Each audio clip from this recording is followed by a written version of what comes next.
Hello friends, तो आपका स्वागत है हमारे यूट्यूब चैनल में। आज हम पढ़ाएंगे physics class 11 chapter 9 mechanical properties of solid. एक वीडियो में हम फुल चैप्टर पढ़ाएंगे आपको, तो देखिएगा कंटिन्यू। आपने पिछले क्लासेस में पढ़ा होगा रेज्ड और नॉन रेज्ड दो तरह के सॉलिड्स होते हैं। तो रेज्ड क्या होता है? Hard solid object having defined shape and size, मतलब ऐसे ऑब्जेक्ट जिसका शेप और साइज डिफाइन किया हो, मतलब उसको शेप साइज चेंज ना किया जा सके। और नॉन रेस्ट जो फ्लेक्सिबल उसका शेप साइज चेंज हो सके, ठीक है। लेकिन हम इस चैप्टर में पढ़ रहे इन रियलिटी, असलियत में that is not true. No any body have defined shape and size. किसी भी बॉडी का डिफाइनेड शेप और साइज नहीं होता है। When we apply external force body can change his shape and size. जब हम एक्सटर्नल फोर्स यूज लगाएंगे उस बॉडी पे, तो बॉडी अपना शेप और साइज चेंज करेंगे, जिसे हम डिफॉर्मिंग फोर्स पढ़ेंगे। तो डिफॉर्मिंग फोर्स का क्या हो गया define? A force which changes the size और shape of a body is called deforming force, ठीक है। तो हमें यहाँ सॉलिड के दो प्रॉपर्टी पढ़ने हैं। दो प्रॉपर्टी होते हैं, एक इलास्टिसिटी, एक प्लास्टिसिटी, ठीक है। तो इलास्टिसिटी हम इसके डिफरेंस बिटवीन के समझते हैं। प्लास्टिसिटी हमें पढ़ना नहीं है, बेसिकली हमें इलास्टिसिटी पढ़ना है इस पूरे चैप्टर में। तो प्लास्टिसिटी भी बता देंगे हम। तो tendency to regain its original shape and size of a body after removal of deforming force. किसी भी बॉडी पे डिफॉर्मिंग फोर्स लगाने के बाद जब हम डिफॉर्मिंग फोर्स हटाए तो बॉडी अपना शेप और साइज रीगेन कर ले, ओरिजिनल अपना शेप और साइज रीगेन कर ले, उसे कहते हैं इलास्टिसिटी। और प्लास्टिसिटी इसका उल्टा हो गया, tendency to not regain its original shape and size of a body after removal of deforming force. यानी डिफॉर्मिंग फोर्स हटाने के बाद बॉडी अपना शेप और साइज चेंज ना करे, वो परमानेंट डिफॉर्म हो जाए। और इसमें क्या कहते हैं, परफेक्ट इलास्टिसिटी भी होता है, परफेक्ट प्लास्टिसिटी भी होता है। तो परफेक्ट इलास्टिसिटी क्या होता है? When a body regain original shape and size immediately, मतलब कोई भी बॉडी अपना शेप और साइज तुरंत रीगेन कर ले, उसे कहते हैं हम परफेक्ट इलास्टिसिटी। उस बॉडी को कहते हैं परफेक्ट इलास्टिक बॉडी, ठीक है। और परफेक्ट प्लास्टिक बॉडी किसे कहते हैं? No tendency to regain its original shape and size, यानी उसके पास कोई भी टेंडेंसी वापस आने की वो ना हो कि वो वापस आ सके अपने ओरिजिनल शेप और साइज में। बिल्कुल भी टेंडेंसी नहीं है, no chance to regain its original shape and size, ठीक है। तो हम एग्जाम्पल देख लेते हैं ये इलास्टिसिटी का। तो एग्जाम्पल में आता है रबर बैंड, स्प्रिंग। और प्लास्टिसिटी का देख लीजिए, क्ले, च्युइंगम एक्सेट्रा, मतलब और भी आते हैं। तो क्ले, जैसे हम क्ले को दबाते हैं तो उसका शेप चेंज हो जाता है, और च्युइंगम को भी, मतलब उसको भी चबाते हैं तो उसका भी शेप चेंज होता है परमानेंट, और उसका शेप चेंज ही होता रहता है, अपने उसी फॉर्म में नहीं आएगा, ठीक है। यहाँ परफेक्ट इलास्टिसिटी का भी देखते हैं, परफेक्ट इलास्टिसिटी क्या होता है। तो परफेक्ट इलास्टिसिटी में हमें सबसे एग्जाम्पल कौन सबसे पास कौन है? फॉस्फोरस और वाटर फाइबर परफेक्ट इलास्टिसिटी में सबसे पास है जो। और परफेक्ट प्लास्टिसिटी में सबसे पास कौन है? सब मड, वैक्स, पुटी, वेट क्ले, ये सब हो गए सबसे पास है प्लास्टिसिटी में। लेकिन क्योंकि in reality no any body have perfect elastic and plastic property, मतलब किसी भी बॉडी के पास नई परफेक्ट इलास्टिसिटी होती है, नई परफेक्ट प्लास्टिसिटी प्रॉपर्टी होती है, ठीक है। क्योंकि किसी भी बॉडी पे हम जब ज़्यादा डिफॉर्मिंग फोर्स लगाएंगे तो इलास्टिसिटी प्रॉपर्टी छोड़ के प्लास्टिसिटी में कन्वर्ट हो जाता है, ठीक है। तो हम इस चैप्टर में दो चीज़ पढ़ेंगे, एक स्ट्रेस और स्ट्रेन, ठीक है। तो स्ट्रेस और स्ट्रेन पढ़ेंगे हम। तो स्ट्रेस क्या होता है? इंटरनल रीस्टोरिंग फोर्स एक्टिंग पर unit area of a body. यानी ये मैंने एक, मानिए एक वॉल है, इस पर एक वायर लटका दिया हम, तो इसका ये जो वायर को हम स्ट्रेच कर रहे हैं, तो ये जब हम इसे स्ट्रेच कर रहे हैं तो ये भी एक अंदर से भी अपना फोर्स लगा रहा है, बॉडी अपना रिस्टोरिंग फोर्स इसे कहते हैं। क्योंकि जितना हम इसे डिफॉर्मिंग फोर्स लगाएंगे वो उतना ही अपना रिस्टोरिंग फोर्स लगाएगा, ठीक है। तो इसके बेसिकली स्ट्रेस का फॉर्मूला क्या हो गया हमारा? तो रिस्टोरिंग फोर्स अपॉन में एरिया। तो फोर्स अपॉन में एरिया हो गया इसका फॉर्मूला। लेकिन फोर्स अपॉन में एरिया तो प्रेशर का ही फॉर्मूला होता है, लेकिन ये बॉडी के झेलने की क्षमता है कि वो बॉडी उतना झेल सकता है। और प्रेशर होता है कि हम उस पर कितना लगा रहे फोर्स, मतलब उस बॉडी पे हम अप्लाई कितना फोर्स कर रहे हैं, उसे कहते हैं हम प्रेशर। और रिस्टोर स्ट्रेस किसे कहते हैं? वो बॉडी की क्षमता की कितना वो फोर्स झेल सकता है, उसके झेलने की क्षमता, ठीक है। तो इसके ऐसा यूनिट क्या होगी? न्यूटन मीटर पर स्क्वायर। और पास्कल। CGS यूनिट क्या होगी? 10 सेंटीमीटर स्क्वायर। डायमेंशनल फार्मूला क्या हो गया? ml⁻⁻1 T⁻²। ठीक है। तो यहाँ स्ट्रेस के बेसिकली दो तरह होते हैं, एक नॉर्मल स्ट्रेस और एक टेंजेंशियल स्ट्रेस। नॉर्मल स्ट्रेस क्या होता है? ये किसी भी बॉडी के परपेंडिकुलर, यानी मानिए ये सरफेस है, सरफेस के परपेंडिकुलर लग रहा है, परपेंडिकुलर मतलब सरफेस के परपेंडिकुलर लग रहा है, मतलब जो फोर्स लगता है उसे कहते हैं हम नॉर्मल स्ट्रेस। और जो सरफेस के टेंजेंशियली यानी शियरिंग स्ट्रेस, तो अगर मतलब पैरेलल मैनर में लग रहा है, जैसे ये मानिए मैं एग्जांपल देता हूँ, जैसे ये है, ये आप देखिए ये है एक, मान लीजिए एक क्यूब है, क्यूब को हम टेंजेंशियली इसको हम यहाँ पे फोर्स लगा रहे हैं, टेंजेंशियली नीचे से फोर्स नहीं लग रहा, इसका शेप चेंज हो रहा है। तो बेसिकली हमें इसमें तीन चीज़ पढ़ने हैं। तो नॉर्मल स्ट्रेस में दो तरह होते हैं, एक लॉन्गिट्यूडनल स्ट्रेस और एक हाइड्रोलिक स्ट्रेस। लॉन्गिट्यूडनल में लेंथ के बाद लेंथ चेंज होता है, और हाइड्रोलिक स्ट्रेस में वॉल्यूम, और टेंजेंशियल स्ट्रेस में शेप। तो हम बेसिकली हमें तीन चीज़ को पढ़ना है, लॉन्गिट्यूडनल स्ट्रेस, हाइड्रोलिक और टेंजेंशियली। ठीक है। तो लॉन्गिट्यूडनल क्या होता है? The change in length to the original length of a body under deforming force. मतलब जब डिफॉर्मिंग फोर्स लगता है तो बॉडी अपना शेप और साइज चेंज करता है, उसे कहते हैं हम डिफॉर्मिंग फोर्स। और यहाँ स्ट्रेस में मैंने आपको ये बताना भूल गया कि ये एरिया कहाँ लगेगा। जो ये एरिया है ना, ये एरिया, ये जो एरिया है पूरा, इसे क्रॉस सेक्शनल एरिया कहते हैं। ठीक है, क्रॉस सेक्शनल एरिया। तो जो जब हम इस एरिया पे, जितना एरिया पे लगाएंगे क्रॉस सेक्शनल एरिया पे, उस एरिया उतना ही फोर्स जनरेट करेगा बॉडी। ठीक है। तो जब हम इस पे पूरा फोर्स लगा रहे तो इतना ही बॉडी अपना रिस्टोरिंग फोर्स भी इतना ही लगेगा, ना कि उससे ज़्यादा लगेगा। ठीक है। तो अब यहाँ पढ़ते हैं हम लॉन्गिट्यूडनल में क्या होगा। एक टेंसिल स्ट्रेस है और एक कंप्रेसिव स्ट्रेंथ है। टेंसिल में क्या होगा, कोई भी बॉडी अपना लेंथ इंक्रीज करेगा, जब डिफॉर्मिंग फोर्स यू अप्लाई करेगा तो वो बॉडी अपना इंक्रीज होगा उस बॉडी का डिफॉर्मिंग फोर्स लगाने के बाद लेंथ। और कंप्रेसिव में क्या होता है, उसका डिक्रीज होता है, यानी हम उसको दबा रहे हैं, हम पुश कर रहे हैं तो उसका लेंथ डिक्रीज होगा। और टेंसिल में इंक्रीज हो गया, यानी हम उसे स्ट्रेच कर रहे हैं। हाइड्रोलिक में क्या होता है, if a body is subjected to the uniform from all sides then the corresponding stress is called hydrostatic stress. तो हाइड्रोस्टैटिक स्ट्रेस इसे क्यों बोल रहे हैं, क्योंकि बेसिकली वाटर के अंदर होता है, क्योंकि वाटर के अंदर एक टेंडेंसी होती है वाटर और एयर में, ये आप अगले चैप्टर में पढ़ेंगे, कि वो इक्वली फोर्स अप्लाई करता है। मतलब वो करेगा तो वो भी परपेंडिकुलर ही, मतलब बॉडी के परपेंडिकुलर ही करेगा, चारों तरफ से इक्वली फोर्स अप्लाई करेगा। ठीक है। तो इसे हाइड्रोस्टैटिक भी बोलते हैं। ठीक है। तो हाइड्रोस्टैटिक्स बेसिकली ये लिक्विड इन रेस्ट मोशन। ठीक है। और इसके बाद टेंजेंशियली आता है। टेंजेंशियल स्ट्रेस क्या होता है, when a deforming force acts tangentially to the surface of a body it produce a change in the shape of a body. The tangential force apply per unit area is equal to the tangential stress. यानी जैसे ये मैं बनाता हूँ, आपको देखिए, ये मैं बना रहा हूँ, किताब बना रहा हूँ। ठीक है। तो ये किताब है, ये किताब है, और मैं इसको यहाँ से फोर्स लगा रहा हूँ, इस किताब में यहाँ से फोर्स लगा रहा हूँ, तो इसका जो शेप चेंज हो रहा है, ये मानिए शेप चेंज हो रहा है, इसका शेप चेंज हुआ ये। ठीक है। ये जो शेप चेंज हुआ ना इसका, ये टेंजेंशियल शेप चेंज हो रहा है, आप देख सकते हैं, इसे कहते हैं टेंजेंशियल स्ट्रेस। ठीक है। तो स्ट्रेस, अब स्ट्रेन पढ़ेंगे हम।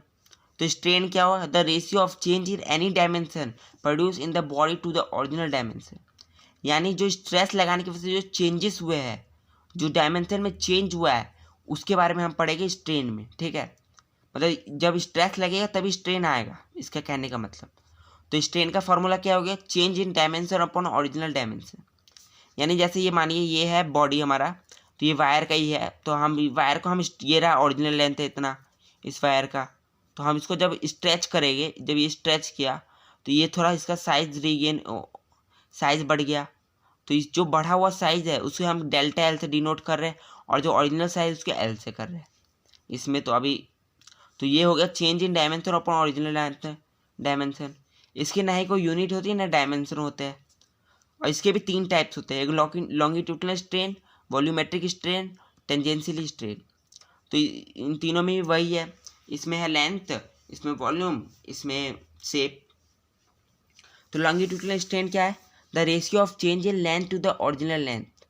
ठीक है, जैसे मैंने आपको बताया, ये देखिए ये एल है और इसको जो चेंज हुआ उसको डेल्टा एल से मैंने डिनोट किया है। जो ओरिजिनल से है उसे एल से और जो चेंज हुआ उसे डेल्टा एल से। तो इसको फॉर्मूला क्या आ गया? चेंज इन लेंथ अपॉन में ओरिजिनल लेंथ। तो इसको डेल्टा एल अपॉन में एल से डिनोट किया मैंने। और वॉल्यूमेट्रिक स्ट्रेन क्या हुआ? The ratio of change in volume to the original volume. जो चेंज हो रहा है वॉल्यूम से, मतलब ये जो ओरिजिनल वॉल्यूम है वो चेंज हो रहा है, जो ये ओरिजिनल वॉल्यूम है उसे मैंने वी से डिनोट किया है, और जो चेंज हुआ है वॉल्यूम है उसे डेल्टा वी से।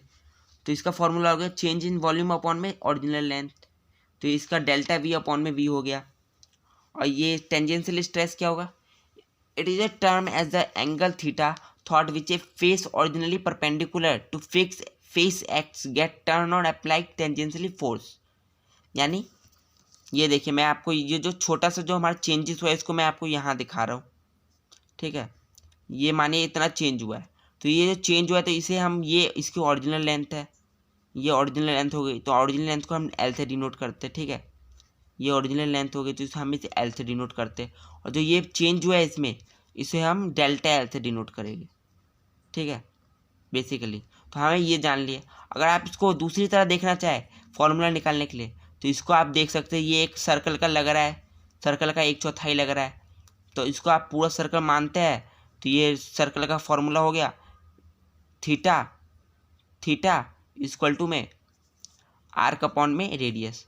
तो आर्क अपॉन में रेडियस। ठीक है, अगर आप इसे पूरा सर्कल मानते हैं, तो इसे एक डिस्प्लेसमेंट मानते हैं कि इतना डिस्प्लेस हुआ है एक सर्कल का, तो आप इसे पूरा डिस्प्लेसमेंट मानेंगे, तो ये रहा फॉर्मूला हमारा निकल गया आर्क अपॉन में रेडियस। तो आर्क क्या है? डेल्टा एल, और रेडियस क्या है? एल। ठीक है, तो डेल्टा एल हो गया अपॉन में आर एल। ठीक है, तो इसका फॉर्मूला क्या होगा? Relative displacement between two parallel planes. दो पैरेलल प्लेन्स, यानी पूरा डायमेंशन चेंज हो रहा है, इधर का भी चेंज हो रहा है, तो इससे पूरा दो पैरेलल प्लेन्स चेंज हो रहा है। Distance between parallel planes equal to theta. इसको क्योंकि इसको थीटा भी कहेंगे, इसको थीटा भी कहते हैं। ठीक है, टेंजेंशियल स्ट्रेस को, और इसको तो फॉर्मूला निकल गया डेल्टा एल अपॉन में एल। ठीक है, टेन थीटा भी इसको कहेंगे। लॉ, तो हुक्स लॉ क्या है? जैसा कि भी आपने पढ़ा, स्ट्रेस और स्ट्रेन का रिलेशन है आपस में, तो उसे वही हुक्स लॉ ने हमारे बताया है कि क्या रिलेशन है। तो within the elastic limit stress is directly proportional to the strain. यानी उस रिलेशन से पता चलता है कि स्ट्रेस डायरेक्टली प्रोपोर्शनल है स्ट्रेन के। ठीक है, तो अगर हम स्ट्रेस को इक्वल टू का साइन देकर प्रोपोर्शनल साइन हटाएंगे, प्रोपोर्शनलिटी का साइन हटा के उसको कांस्टेंट मानेंगे, तो ये कांस्टेंट इनटू स्ट्रेन हो जाएगा। ठीक है, तो स्ट्रेस अपॉन में स्ट्रेन इक्वल टू कांस्टेंट। ये कांस्टेंट को हमने ई से डिनोट किया है यहाँ पे। ठीक है, the constant is called modulus of elasticity. तो यहाँ जो कांस्टेंट ई है उसको हमने मॉड्यूलस ऑफ इलास्टिसिटी नाम दे रखा है। ठीक है, तो यहाँ बेसिकली तीन तरह के मॉड्यूलस ऑफ इलास्टिसिटी है, एक यंग मॉड्यूलस ऑफ इलास्टिसिटी, और एक बल्क मॉड्यूलस, एक मॉड्यूलस ऑफ रिजिडिटी। ठीक है, तो इसमें बेसिकली इसमें लेंथ, वॉल्यूम और शेप के बारे में पढ़ेंगे। तो इसमें जो लॉन्गिट्यूडिनल स्ट्रेस अपॉन में लॉन्गिट्यूडिनल स्ट्रेन, जो कि जैसे फार्मूला आपको मिल गया है यहाँ पे कांस्टेंट का फार्मूला, तो ये इसका फार्मूला निकल गया, तो आपका फार्मूला में निकल जाएगा फोर्स अपॉन में एरिया अपॉन में डेल्टा एल अपॉन में एल। तो एरिया है इसमें, देखिए जैसे मैं बताता हूँ, ये रहा एरिया, तो ये एरिया है, तो एरिया ये क्रॉस सेक्शनल एरिया है, तो क्रॉस सेक्शनल एरिया है तो इसका क्या होगा? पाई आर स्क्वायर, क्योंकि सर्कल है तो इसका पाई आर स्क्वायर होगा। ठीक है, तो अब बल्क मॉड्यूलस क्या है? तो इसका हमारा फार्मूला मिल गया। तो बल्क मॉड्यूलस क्या है? इसको हम बी से डिनोट करते हैं, और यंग मॉड्यूलस को वाई से। ठीक है, और मॉड्यूलस ऑफ रिजिडिटी को जी से। तो बल्क मॉड्यूलस पे थे हम, तो इसका फार्मूला है नॉर्मल स्ट्रेस अपॉन में वॉल्यूमेट्रिक स्ट्रेन। तो जैसे आपको ये फार्मूला में लिखा है स्ट्रेस अपॉन में स्ट्रेन, वही सब है, लेकिन इसमें वॉल्यूम है तो वॉल्यूम रहेगा, और इसमें वो शेप है तो शेप यहाँ रहेगा। ठीक है, तो टेंजेंशियल स्ट्रेस अपॉन में शियरिंग स्ट्रेस, तो इसका फॉर्मूला का फोर्स अपॉन में एरिया अपॉन में डेल्टा एल अपॉन में, और थीटा भी इसका फॉर्मूला है, थीटा ही बोल सकते हैं।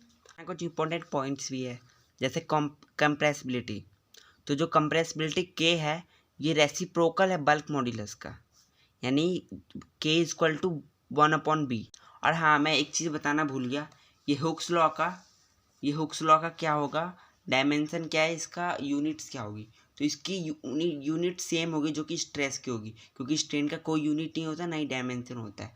तो यूनिट और डायमेंशन सब सेम होगा जो स्ट्रेस का है, ठीक है। तो अब फिर आते हैं अपने यहाँ। तो अब सेकंड पॉइंट क्या है, मोस्ट ऑफ द सॉलिड 1/3 होता है यंग मॉड्यूलस के, ठीक है। मतलब जो मॉड्यूलस ऑफ रिजिडिटी है जी, वो ज़्यादातर 1/3 होता है यंग मॉड्यूलस के, ठीक है। तो हम एक स्ट्रेस स्ट्रेन कर्व पढ़ेंगे एक मेटेलिक वायर के रिलेशन, मतलब रिलेशन पढ़ेंगे स्ट्रेस और स्ट्रेन का क्या एक मेटेलिक वायर के द्वारा, ठीक है। तो जैसा कि आप ये ग्राफ में देख रहे हैं, सबसे पहले ये स्ट्रेस का ऊपर की तरफ जा रहा है और स्ट्रेन इधर की तरफ, ठीक है। तो सबसे पहले स्टार्टिंग में जब हमने ये पहले एक ये वायर बना देता हूँ मैं, ये एक वायर है, ठीक है। इस पर एक लोड करने के लिए मैंने दे रखा है जगह, ये है लोड यहाँ वेट डालने के लिए, ठीक है।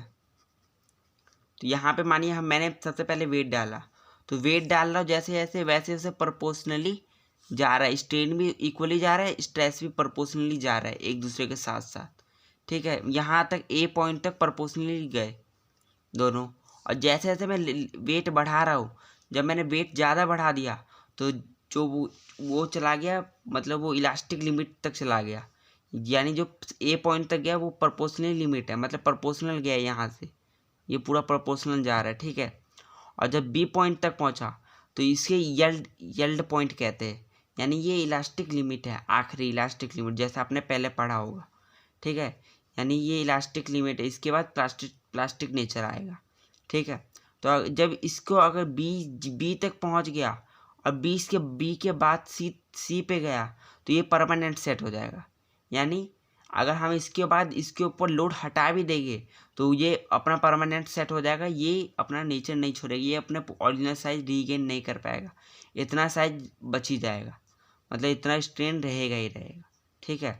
मतलब स्ट्रेस हटा देगी फिर भी। और उसके बाद अगर हम स्ट्रेस बढ़ाते गए तो स्ट्रेस बढ़ेगा, एक ये डी पॉइंट तक पहुंचेगा, इसे अल्टीमेट स्ट्रेंथ कहते हैं। यानी इसके बाद हम स्ट्रेस बढ़ाए या घटाए, वो डायरेक्ट उसका मतलब टूटना, वो फ्रैक्चर पॉइंट तक जाएगा ही जाएगा, मतलब ख़त्म होने वाला है वो, ठीक है। और उसके बाद हम अगला पॉइंट्स पढ़ते हैं, classification of material from the study of stress strain. जैसा अभी हमने इसे पढ़ा, इसके द्वारा क्लासिफिकेशन करते ही स्ट्रेस और स्ट्रेन को, ठीक है। सबसे पहले हाँ 3 पॉइंट है इसके। तो ये पहला है डक्टाइल क्या होता है, the material which have large plastic range of extension are called ductile. यानी जैसे आपने ये ग्राफ पढ़ा है, मैं ग्राफ बना के बताता हूँ आपको। ये देखिए, ये स्ट्रेस स्ट्रेन प्रोपोर्शनली जा रहा है, ठीक है। और इसका जो जब ये चेंज होगा, ये जब चेंज हो रहा है, देखिए आप यहाँ ये चेंज हो रहा है, ये इलास्टिक नेचर, ये प्लास्टिक नेचर है, इसका बहुत दूर तक है, ठीक है। मतलब इलास्टिक लिमिट बहुत कम है, लेकिन प्लास्टिक लिमिट बहुत दूर तक है, और ब्रेकिंग पॉइंट बहुत दूर जाके आएगा, ठीक है। इसका मतलब टूटने वाला ब्रेकिंग पॉइंट इसका बहुत बाद में, ठीक है। तो इसका मतलब इलास्टिक रेंज बहुत कम है और ब्रेकिंग पॉइंट बहुत बाद में। और ब्रिटल क्या है, इसका स्मॉल होता है प्लास्टिक रेंज, ठीक है। जैसे ये देखिए, इसका स्मॉल है प्लास्टिक रेंज, मतलब ये रहा जा रहा है और उसके बाद ये रहा, बस ख़त्म हो गया, मतलब छोटा ही प्लास्टिक रेंज इसका। और उसके बाद आता है ये इलास्टोमर्स क्या है, ये हुक्स लॉ को नहीं करती है ओबे, क्योंकि इसमें ना ही स्ट्रेट जाता है, ना ही प्रोपोर्शनली नहीं जाता है। क्योंकि ये देखिए, ये ऐसे जाएगा, मतलब ये किसी भी रबर बैंड हो गई, कुछ अलग चीज़ हो गया इसकी तरह, जैसे आप किसी चीज़ को मोड़ देते हैं, फॉइल पेपर रबड़ हो गया, उसको ओबे करता है। क्योंकि ये रहता है, इसमें इलास्टिक नेचर बहुत है, ये बहुत स्ट्रेच होता है, लेकिन इसमें मतलब ये हुक्स लॉ को ओबे नहीं करता है, ठीक है। तो अब इसमें भी कुछ इंपॉर्टेंट पॉइंट्स है, तो हम पढ़ते हैं उसे। तो एक इलास्टिक वैक्यूम, ये क्या है, ये जैसा आप किसी भी बॉडी पे बार बार उस पर लगाएंगे, डिफॉर्मिंग फोर्स यूज़ करेंगे, तो धीरे धीरे अपना इलास्टिक नेचर खो देगा, और वो प्लास्टिक नेचर में जाने लगेगा धीरे धीरे, ठीक है। तो ये इलास्टिक वैक्यूम है। और इसमें सेकंड पॉइंट आता है इलास्टिक आफ्टर इफेक्ट। तो इलास्टिक आफ्टर इफेक्ट क्या है? ये जैसे कि आप किसी भी बॉडी पे जो इलास्टिक डिफॉर्मिंग फोर्स लगाते हैं तो वो अगर धीरे धीरे अपना रीगेन करता है बॉडी, जैसे कोई रबर बैंड हो गया तो धीरे धीरे अपना रीगेन करेगा, अपना ओरिजिनल साइज पे रीगेन धीरे धीरे आएगा, ठीक है। तो उसे कहते हैं इलास्टिक आफ्टर इफेक्ट। अब ये एक एप्लीकेशन है। वैसे इस चैप्टर में बहुत सारे एप्लीकेशन जिसको मैं अभी नहीं डिस्कस करेंगे, तो उसको आपको पढ़ना पड़ेगा। तो ये मैं शॉर्ट्स वीडियो बना रहा हूँ इसीलिए बहुत जल्दी ख़त्म करना पड़ेगा। तो ये है पॉइजन रेशियो। तो पॉइजन रेशियो क्या है? बेसिकली जैसे आप ये देखिए, ये है ये मान लीजिए है एक वायर है। तो ये वायर का ये ओरिजिनल लेंथ है L, और जो इसका रेडियस हो गया, ये रेडियस होगा इसका, ठीक है। ये रेडियस है। जब मैं इसको अगर स्ट्रेच करूँगा, ये मैं इसे स्ट्रेच कर रहा हूँ, ये डेल्टा L है, इसे स्ट्रेच कर रहा हूँ मैं। इसके स्ट्रेच करने पे इसके रिजिडिटी भी कम होगा, मतलब जो इसका वॉल्यूम है वॉल्यूम भी कम होगा, इस वायर का वॉल्यूम भी कम होगा। तो सेम है, मतलब इस वायर का वॉल्यूम कम हो रहा है, तो वही चीज़ हमें यहाँ बता रखा है, लेटरल स्ट्रेन अपॉन में लॉन्गिट्यूडिनल स्ट्रेन। तो वायर जो ये और इसका ओरिजिनल लेंथ है उसे हम R से डिनोट कर रहे हैं, और जो चेंज हो रहा है उसे डेल्टा R से। तो जो कंप्रेस्ड हो रहा है, यहाँ कंप्रेस्ड हो रहा है, स्ट्रेच कर रहे हैं तो कम हो रहा है वॉल्यूम, तो हम माइनस का साइन दे रहे हैं। अगर वॉल्यूम बढ़ता तो हम प्लस का देते, ठीक है। तो यहाँ माइनस डेल्टा R अपॉन में R अपॉन में डेल्टा L अपॉन में L, इसका फॉर्मूला हो गया। फिर मिलते हैं हम अगले वीडियो में, अगले चैप्टर में। Thank you for watching. आज ज़्यादा से ज़्यादा अपने दोस्तों को सब्सक्राइब शेयर करिए और सब्सक्राइब करिए प्लीज़। Thank you.